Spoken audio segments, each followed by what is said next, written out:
नमस्कार मित्रों।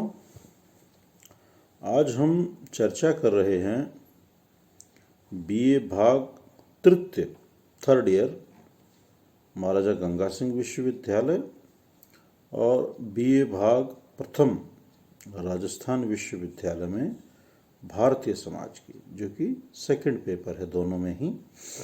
और उसमें हमने एक बहुत ही महत्वपूर्ण टॉपिक ले रखा है, विवाह।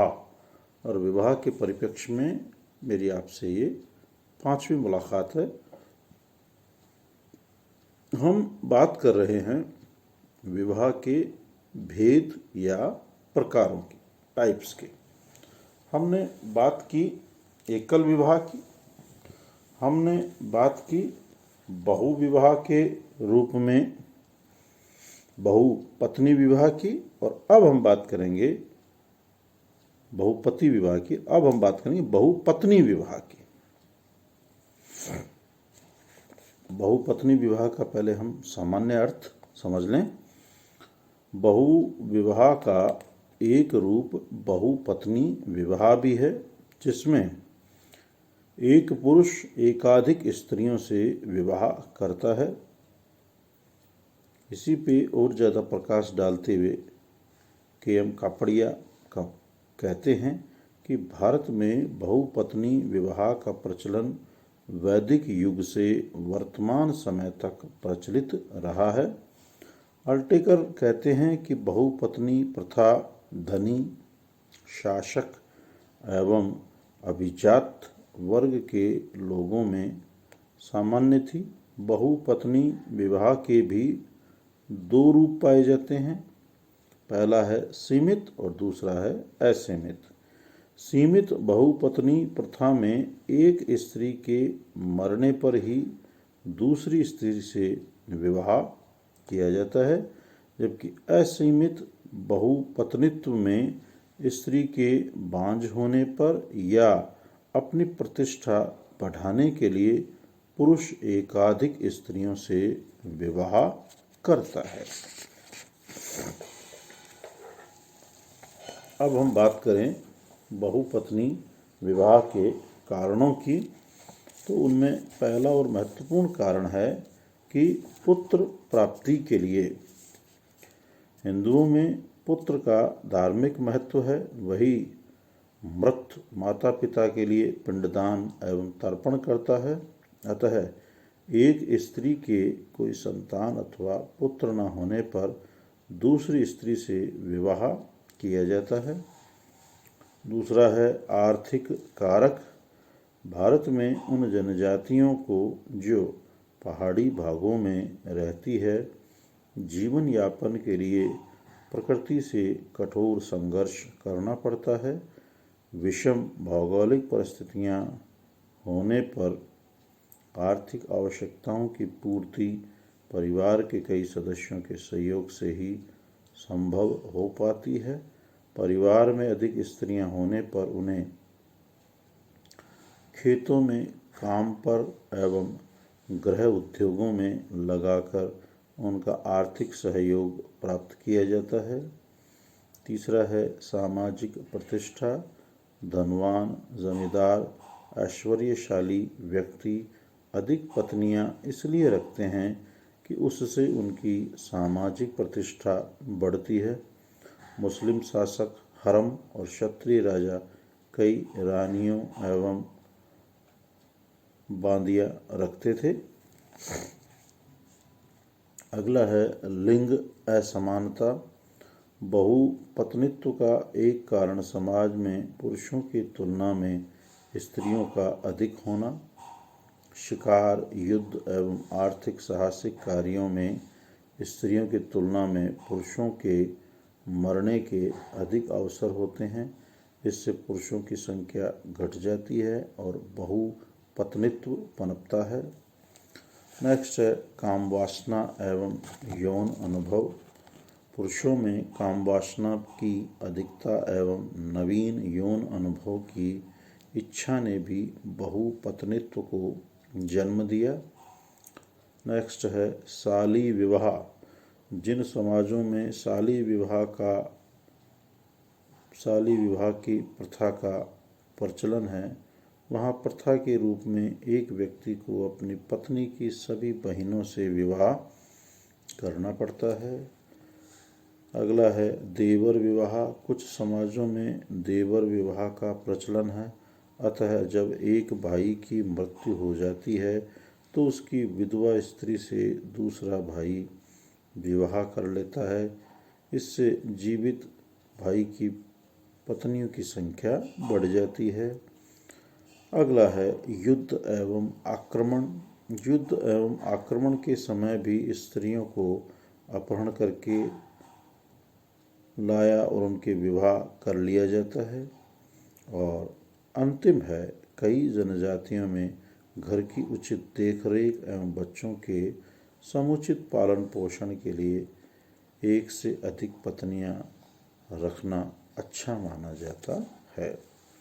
अब हम बात करेंगे बहु पत्नी विवाह के परिणामों की, जिनमें पहले हम बात करते हैं इसके मेरिट्स, प्रकार्य या गुण, लाभ।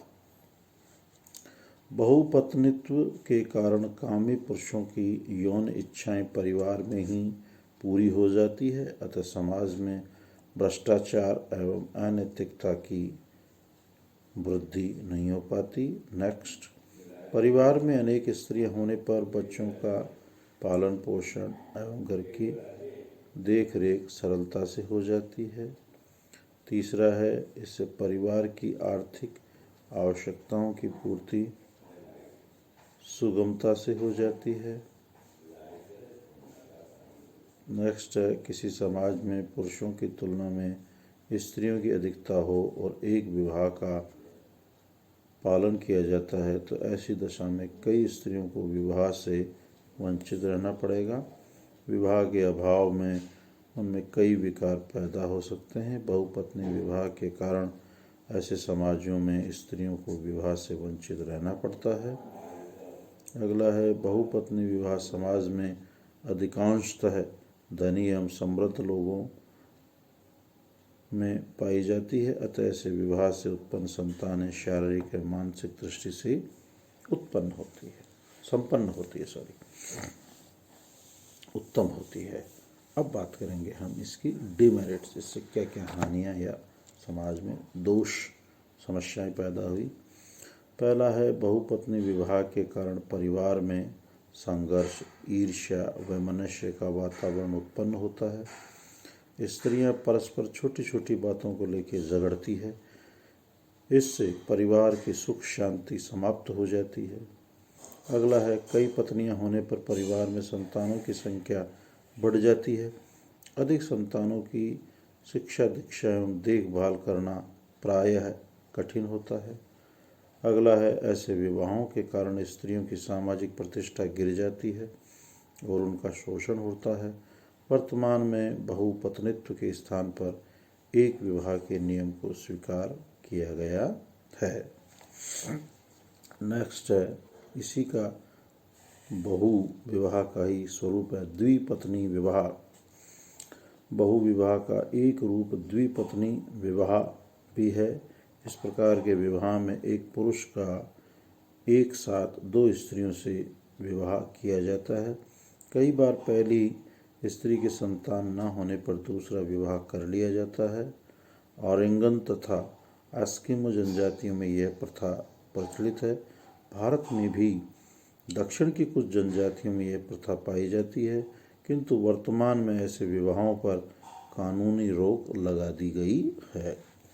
और इसका अंतिम है समूह विवाह, ग्रुप मैरिज।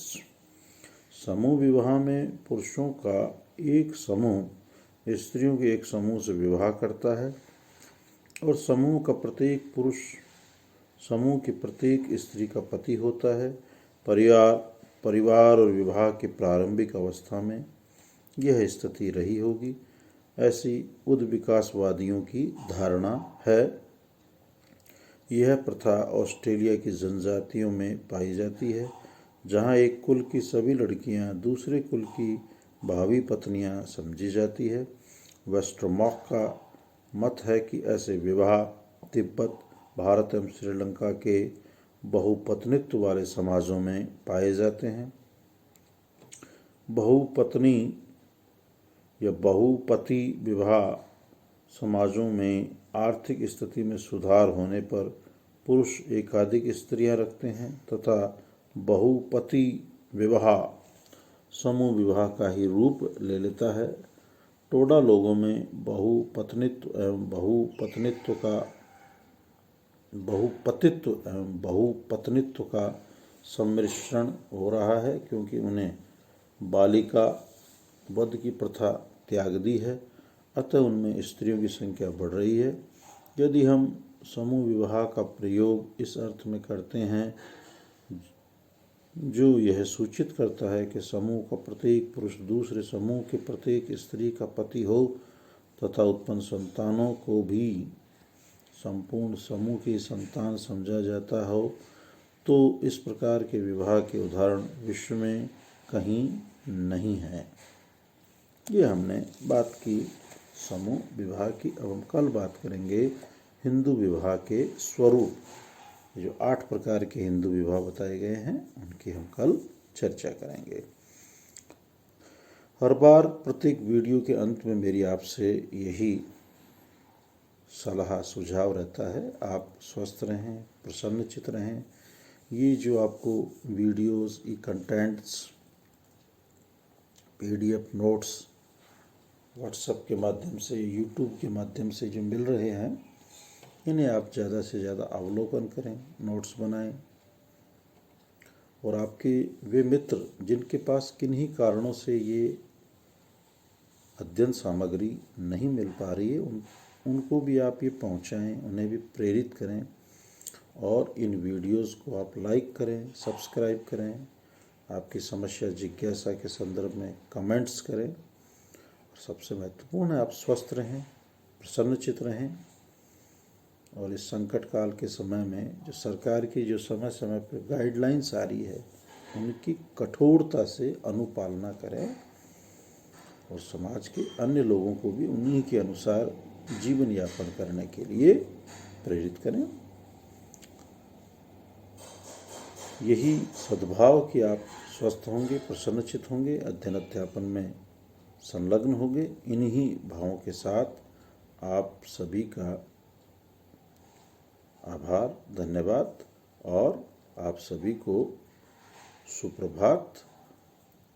सुप्रभात की मंगल कामनाएं। Good morning friends.